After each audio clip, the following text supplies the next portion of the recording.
자, 요한계시록 6장 7절 8절입니다. 이제 네 번째 인을 뗍니다. 다 같이 읽겠습니다. 시작. 넷째 인을 떼실 때에 내가 넷째 생물의 음성을 들으니 말하되 오라 하기로, 내가 봄에 청황색 말이 나오는데 그 탄자의 이름은 사망이니 음부가 그 뒤에 따르더라. 그들이 땅 4분의 1의 권세를 얻어 검과 흉령과 사망과 땅의 짐승들로서 죽이더라. 자, 이 청황색 말이 나왔어요. 청황색은 원어에는 푸른색 그린으로 되어 있어요. 근데 이게 어떤 그린이냐 하면 부정적으로 쓰이는 그린이야. 푸르둥둥. 그러면 이게 무슨 색깔일까요? 여러분들이 흔히 보는 거 멍들었을 때, 색깔 빠질 때 거무티티하고 푸르스름 하면서 이렇게 빠지잖아. 근데 이게 진짜 어떤 뜻이냐면, 여러분들은 못 봤겠지만 저는 봤어요. 시체가 썩을 때 색깔이에요. 이렇게 썩어가요. 진짜 우리 두 세대 위의 목사님들은 염도하셨대. 학교에서 배웠대. 성도들 시골에 돌아가시면 장례를 지내줘야 되는데 직접 하셨다 그러더라고. 대단한 분들이야. 응? 저도 그분한테 얘기 들은 건데 딱 그 색깔이래요. 자, 탄자의 이름은요, 여기는 사망이다 이래 나오는데 원문에는 탄자들의 이름이라고 돼 있어요. 복수예요. 자, 복수로 탄자들이 오는데 하나님께 권세를 받아서 시행하지만 기준이 있어요. 4분의 1의 제한이 걸렸어요. 여러분, 지금은 4분의 1인데 8장 7절에 가면요, 이 불이 나는데 3분의 1이 타버리고 16장 3절에 가면 바다의 모든 생물 전체가 죽어버리는 걸로 범위가 점점 늘어납니다. 이게 국지적 재앙에서 심판 때는 점점 어떻게 된다라는 거예요. 확대된다라고 얘기를 하는 거예요. 자, 에스겔 14장 21절을 보겠습니다. 주 여호와께서 이같이 이르시되, 내가 나의 네 가지 중한 벌 곧 칼과 기근과 사나운 짐승과 전염병을 예루살렘에 함께 내려 사람과 짐승을 그 중에서 끊으리니 그 해가 더욱 심하지 아니하겠느냐. 이 전염병에 대한 이야기가 나오는데 마지막 때의 네 번째 단계로는 전염병이 온다라는 거예요. 자, 근데 이걸 일단 여러분들 시간 순서로 이해하시면 안 돼요. 그거는 끝에 가서 말씀드릴게요. 역사적으로 어떤 전염병이 있어요? 우리가 근래에 겪은 거. 코로나, 그 전에 메르스, 그 전에 사스, 기억나죠? 그 전에 한참 전에 스페인 독감, 천연두 뭐 이런 거 많았잖아. 그런 전염병들이 계속해서 인류를 재난 가운데 몰아넣는다라는 이야기가 네 번째 인입니다. 자, 다섯 번째 인 보겠습니다. 순교자들의 호소입니다. 다섯째 인을 떼실 때에 내가 보니 하나님의 말씀과 그들이 가진 증거로 말미암아 죽임을 당한 영혼들이 제단 아래에 있어. 자, 제단이라 그러면은 그 레위기 4장 7절에 보면 제사장이 제사를 지낼 때 피를 쏟는 자리가 번제단 밑에 쏟아요. 그러면 여기에 번제단 밑에 지금 순교한 영혼들이 몰려있다라는 거죠. 죽임당한 영혼들이. 그러면 그들은 뭘 상징할까요? 희생 제물을 상징하는 거죠. 그죠? 그런데 우리가 알아야 되는 건 거기서 제일 먼저 죽은 분이 누굽니까? 예수 그리스도가 어린 양으로서 십자가에서 죽으신 게 영적으로는 이걸 말하는 거예요. 그리고 예수님을 따라 죽은 영혼들이 거기에 있는 걸 눈이 열려서 지금 요한 사도는 보게 됐다라는 겁니다. 왜 죽었냐 하면 왜 죽었다고 나와요, 여기. 하나님의 말씀과 그들이 가진 증거로. 그래서 당시에 이 박해를 받아서 죽은 대표적인 케이스를 내가 적어놨는데, 첫 번째 뭡니까? 황제 숭배를 거절했기 때문에 죽었어요. 왜냐하면 당시에 이 로마에는 인사말이 이거야. 가이사는 하나님입니다. 가이사는 주님 되십니다. 이거야. 가이사가 나의 주, 나의 하나님입니다라고 서로 인사를 해야 되는데, 기독교인들은 성결한데 예수만 나의 구주로 믿고 하나님만 믿는데 가이사가 내 주인이라고 얘기를 해요, 못해요? 못하니까 죽은 거야, 이들이.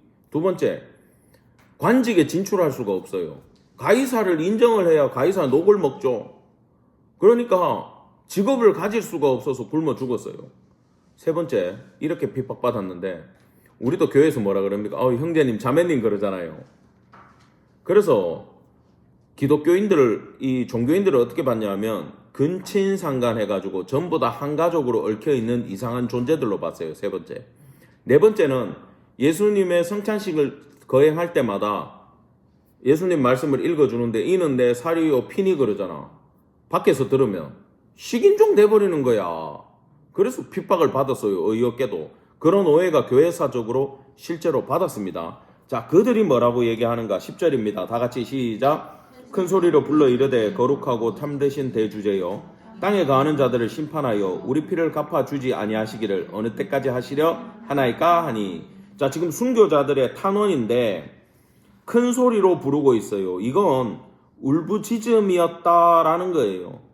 근데 우리가 오해하면 안 되는 게 이들이 핍박받아서 억울하게 죽어서 그걸 복수해달라는 울음이 아니라 그랬죠. 뭡니까? 하나님의 뜻을 속히 시행하셔서 이 땅을 구원해 주십시오. 하나님의 뜻이 이루어지기를 원하는 부르짖음이었고 억울한 건 그게 이루어지지 않는 것에 대한 억울함이었다라는 겁니다. 자, 그러면서 대표적으로 우리가 바울을 들 수가 있죠. 바울이 감옥에 있을 때 니들이 내 재판을 해가지고 황제 네가 나를 죄인으로 엮어서 사형을 때리고 나를 죽이겠지만 실제 내 재판은 누구한테 가서 받아요?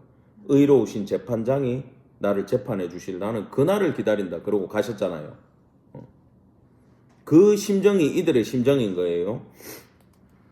자, 대주제요. 우리 본문에 이렇게 한번 동그라미를 탁 치시고 이 호격이죠. 호 부르는 거예요. 데스포데스. 이건 최종적 심판자를 의미합니다. 최종적 심판자.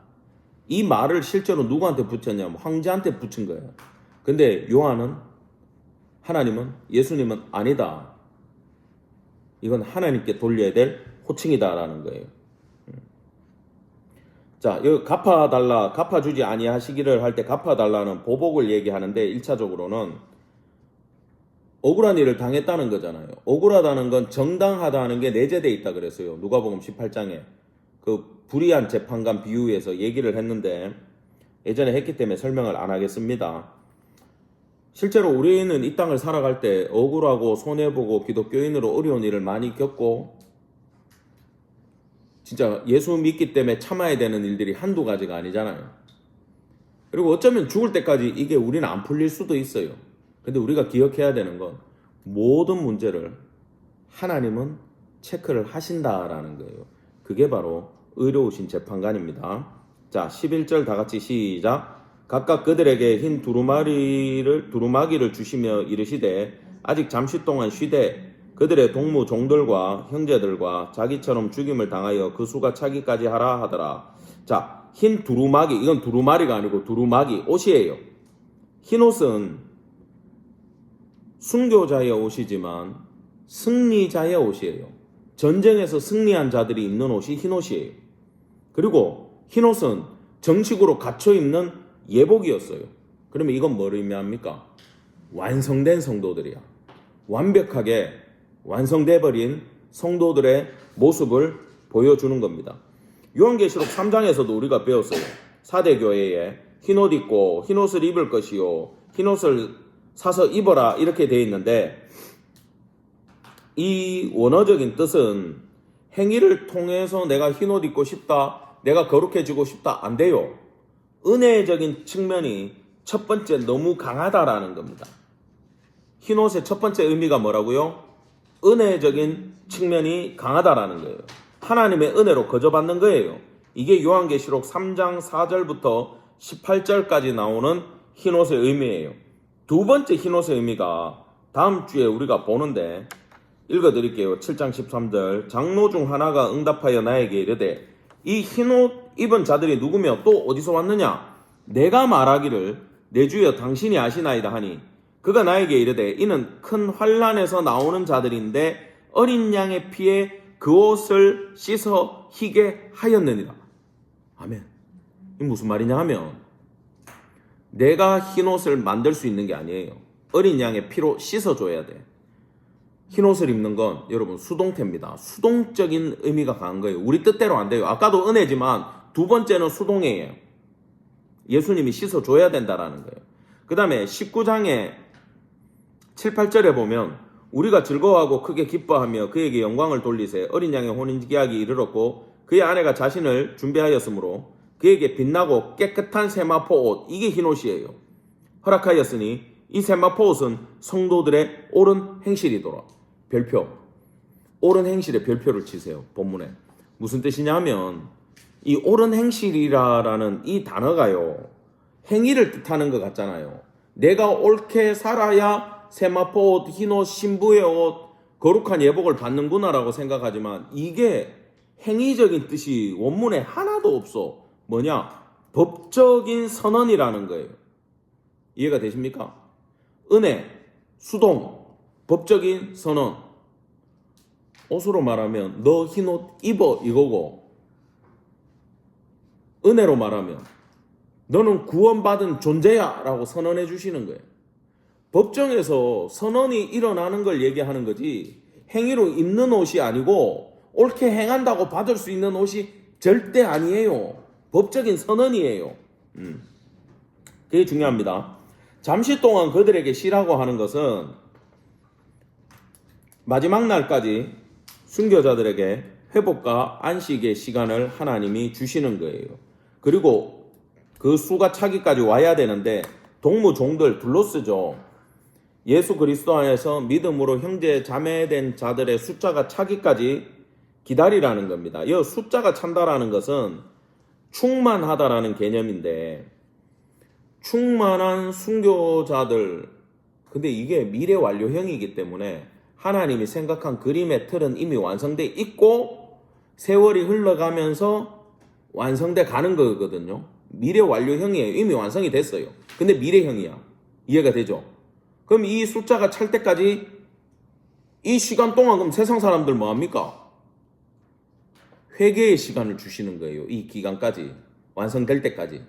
우리는 지금 이 기간 안에 들어있어요. 이 기간 안에 순교도 일어날 수 있다라는 뜻이에요.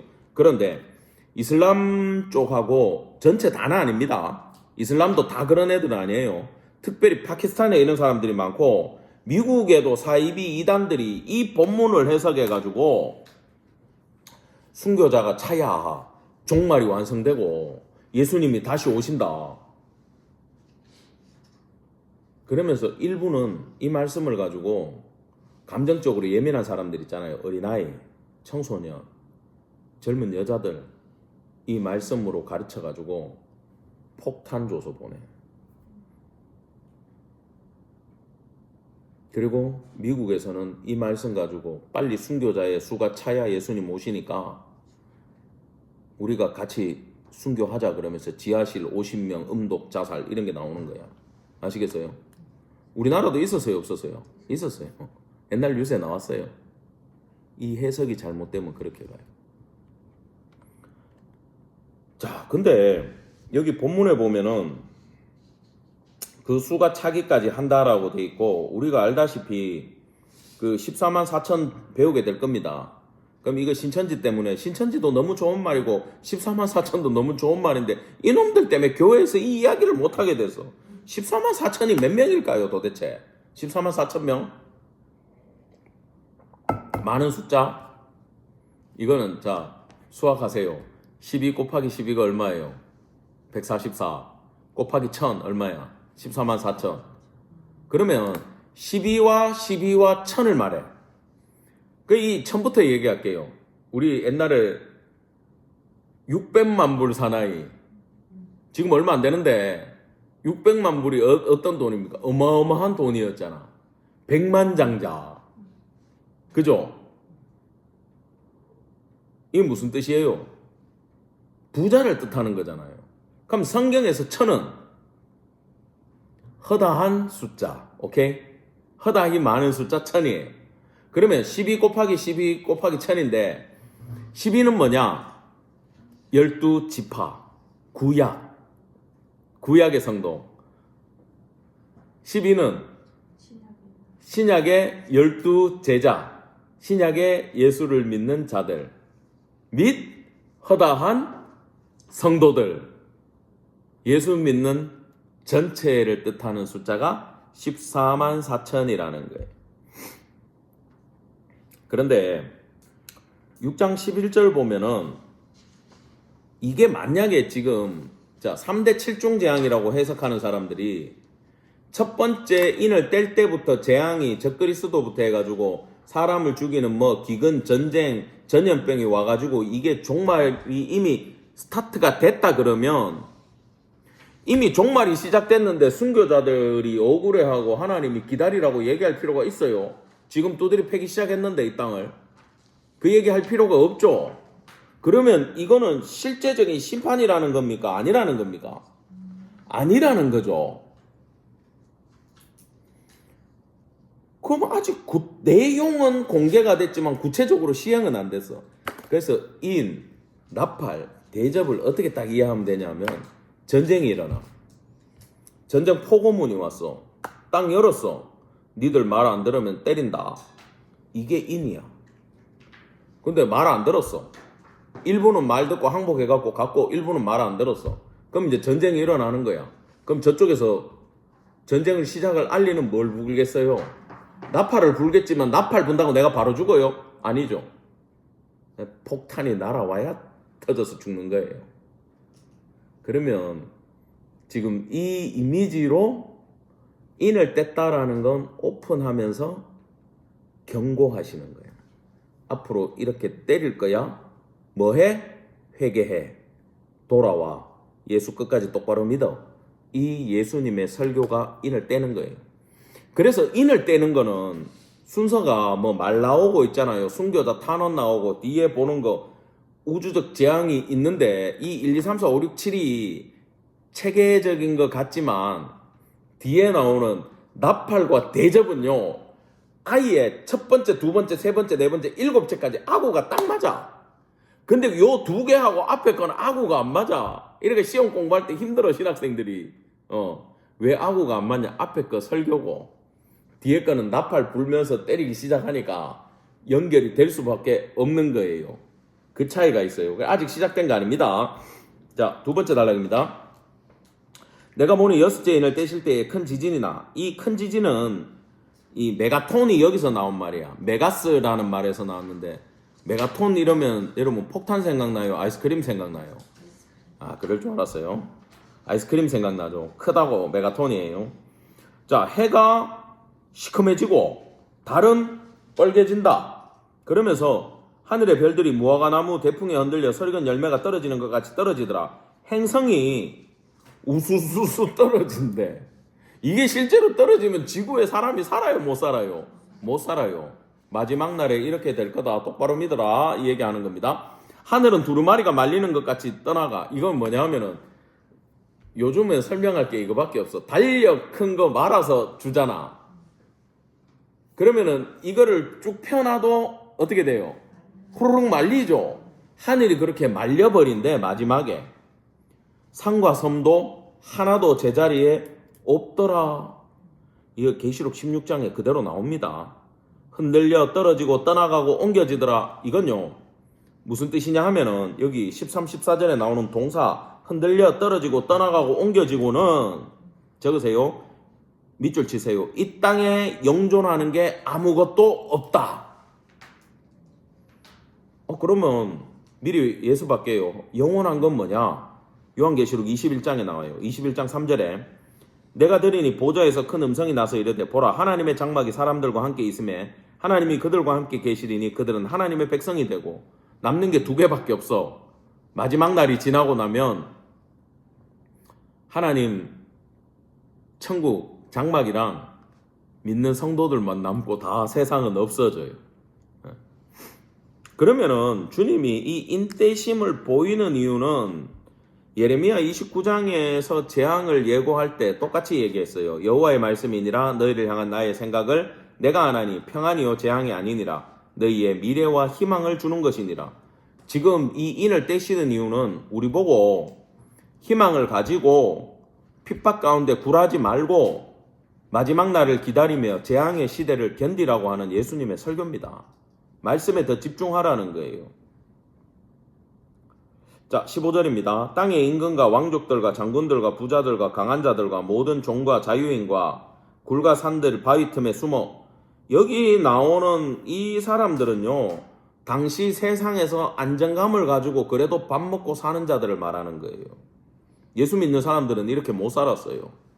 그 사람들이 숨어가지고 뭐라고 얘기하냐 하면은 16절인데 같이 읽을까요? 시작. 산들과 바다에게 말하되 우리 위에 떨어져 보좌에 앉으신 이의 얼굴에서와 그 어린 양의 진노에서 우리를 가리라. 이 가리라, 떨어져서 가리라는 건 차라리 죽이세요 그 말입니다. 차라리 죽어야 되겠다. 그만큼 힘들다 안 힘들다? 힘들다. 17절 다 같이 읽겠습니다. 시작. 그들의 진노의 큰 날이 이르렀으니 누가 서리요? 자, 하더라. 이게 뭐냐면은 절규 겸, 그러면 그때 누가 구원받을 수 있겠어라는 질문이죠. 그 질문으로 뭐가 시작하냐면 7장이 딱 들어가요. 제가 읽어드릴게요. 이일 후에 내가 내 천사가 땅 내 모퉁이에 선 것을 보니 땅의 사방에 바람을 붙잡아 바람으로 하여금 쭉 나오고 4절 인침을 받은 자의 수를 들으니 14만 4천이고 9절에 아무도 능히 셀 수 없는 큰 무리가 흰 옷을 입고 나왔더라. 누가 서겠냐 할 때 누가 나왔어?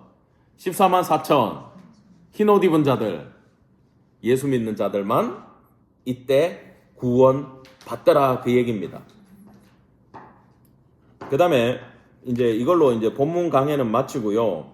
아까 그 3대 7중 재앙의 문제점, 해석적 문제점에 대해서 잠깐만 말씀을 드리고 오늘 공부를 마치겠습니다. 그 유인물 받으신 거 있죠? 예, 거기 참고 자료가 있습니다. 인을 떼는 재앙에 대한 해석학적 문제점이 뭐냐 하면은 3대 7중 재앙이라고 그래가지고 21개, 37이 21로 이해하면 안 된다는 거예요. 왜냐하면 이 계시록은 특별히 헬라식, 그러니까 귀납적이냐, 연역적이냐, 시간 순서냐 절대 해석이 안 돼요. 그 나중에 이런 장면도 나와요. 갑자기 쭉 시간 순서대로 이렇게 흘러가다가 앞으로 휙 가가지고 창세기부터 다시 얘기할 때가 있어. 그 여자가 뭐 어쩌고 저쩌고 아들을 낳고 광야에 물 나오고 막 하는 그 장면이요. 뭡니까? 드라마 최종회 하기 전에 한번 쭉 훑어주고 시작하잖아. 그런 장면도 들어있기 때문에 절대 시간 순서로 보면 아무도 이해를 못해. 그 다음에 인을 떼고 난파를 불고 대접을 쏟는 걸 순서대로 37이 21은 공부할 때 외우라고 하는 거고 의미는 그 의미가 아니에요. 한 번 때리면 되지 21번 때릴 이유가 뭐 있어. 그렇게 하면 안 되는데 이게 헷갈리는 게 우리가 히브리인들의 사고방식을 모르기 때문에 성경의 기록법을 모르고 어떤 뜻으로 예수님이 설교하는지를 이해를 못해서 그래요. 그래서 이제 그걸 공부한 분들의 자료를 바탕으로 제가 정리를 해보니까 37이 21도 아닐 뿐더러 인보다 나팔이 센 재앙이고 나팔보다 대접이 센 재앙이다도 아니에요. 점층적 강화적인 재앙도 될 수가 없어요. 그럼 해석이 안 돼. 그 다음에 또 어떤 사람들은 그러면 이 인 나팔 대접이 하나의 재앙이다라 그러는데 그것도 안 돼요. 아까 봤죠? 6장 11절부터 이미 오류가 일어나 버리잖아. 그렇게 해석해도 해석이 안 돼. 그러면 아까 내가 전쟁 선전 포고문이 와서 오픈되는 게 인이고 이렇게 한다, 전쟁할 거다, 심판할 거다 이 순서대로 간다가 인이고 이제 시작된다, 나팔한다고 이미 재앙이 온 것도 아니야. 그럼 실제 재앙은 언제 쏟아지는 거야? 대접 부을 때 시작된다. 그렇게 이해하시면 돼요. 왜 그러냐? 이게 해석적 방법인데 히브리인들을 동사의 민족이라 그래요. 그러니까 인을 떼다, 나팔을 불다, 대접을 쏟다 할 때 떼다라는 동사가 모든 내용을 관장하게 돼 있고 나팔을 불어서 알리다라는 동사가 그 모든 내용을 관장하게 돼 있기 때문에 실제적으로 쏟아버리기 전에는 재앙이 아니에요. 설교야, 설교. 아시겠어요? 네 말 안 들으면 맞는다. 네 그래 살면 도둑놈 된다. 내 아직 도둑놈 아니야. 근데 내 뭐 훔쳤어. 거기 엄마가 와가지고 네 그래 살면 도둑놈 된다 한다고 그 말한다고 내가 도둑놈으로 감옥 가는 거 아니잖아. 근데 내가 그래 살면 어떻게 돼요 나중에? 감옥 가겠죠. 도둑놈 돼가지고. 그걸로 이해를 하셔야 돼. 창세기 1장 1절도 태초에 하나님이 천지를 창조하시니라. 창조하다라는 동사에 성경이 다 연결됐어. 모든 우리의 인류의 역사는 하나님의 창조의 틀 안에 있는 거예요. 그게 마지막 날 새하늘 새 땅으로 닫아버려. 요 안에 틀 안에 다 들어와요. 그러면 시간과 공간과 모든 창조물이 태초에 하나님이 이렇게 얘기해버리면 누구한테 다 귀속돼요? 하나님한테 다 귀속되고 창조 하늘과 땅 아래 다 들어올 수밖에 없다라는 동사로 묶어서 바라보고 있다라는 겁니다. 그래서 이게 여러 각도에서 보여주는 얘기구나. 설교로 이해하면 되는구나. 그러면 인을 떼는 게 뭡니까? 예수님 입장에서는 유일한 심판주로서 내가 심판의 계획을 이렇게 시행할 거다. 너희는 알고 있어라. 봉인된 다니엘이 봉인한 말씀을 열어라. 해가지고 인을 떼는 장면이 이 장면인 거예요. 왜? 우리 보고 대비하라는 거죠. 두 번째, 나팔을 불어. 이제부터 이렇게 시작을 할 거야. 잘 들으세요. 나팔 불면서 7가지로 이렇게 시작을 완벽하게 할 거야. 그러면 그렇게 한다고 나팔 부른 대로 대접이 어떻게 됩니까? 쏟아지는 걸 우리는 공부하게 돼요. 아시겠어요? 나팔대로 대접이 쏟아져요. 실제 시행령 발표대로 그대로 이루어진다라는 겁니다. 그래서 이 나팔과 대접은 병행구조로 키아줌으로 완벽하게 7개가 얽혀져 있어요. 이것 때문에. 그러면 이제 대접을 쏟아버리면 구체적으로 펼쳐지고 진행되고 인류의 마지막으로 흘러간다라는 겁니다. 그러면 아까 설교 초반부에 잠깐 얘기를 했듯이 왜 이렇게 끌고 가시느냐? 7777이 왜 계속 나오느냐? 하나님의 뭐가 있다고요? 계획. 건물이 이렇게 막 두드려 패가 무너질 때 어디가 먼저 무너질지도 모르고 우르르 무너지잖아요. 근데 계획대로 사람들이 폭탄을 탁탁탁탁 심어가지고 이 건물을 무너뜨리면 어떻게 됩니까? 펑 하면서 한 장씩 탁탁탁 일어나가지고 먼지도 안 나고 완벽하게 고틀 안에서만 무너지는 거 봤죠? 심판도 그렇게 임할 거라는 거예요. 빠져나갈 틈이 있어 없어. 하나님의 계획 아래 아무도 못 나가. 완벽한 계획과 진행 아래 종말이 이루어질 거다. 마지막 날이 올 것이다 라고 이야기해 주는 것이 이제 인을 떼면서 오늘부터 오픈이 됩니다. 그래서 적그리스도의 출현부터 이 네 번째 말까지의 전체적인 흐름으로 앞으로 어떻게 진행되는지 또 우리가 다음 주 이제 나팔 재앙을 시작으로 공부하도록 하겠습니다. 수고하셨습니다. 감사합니다.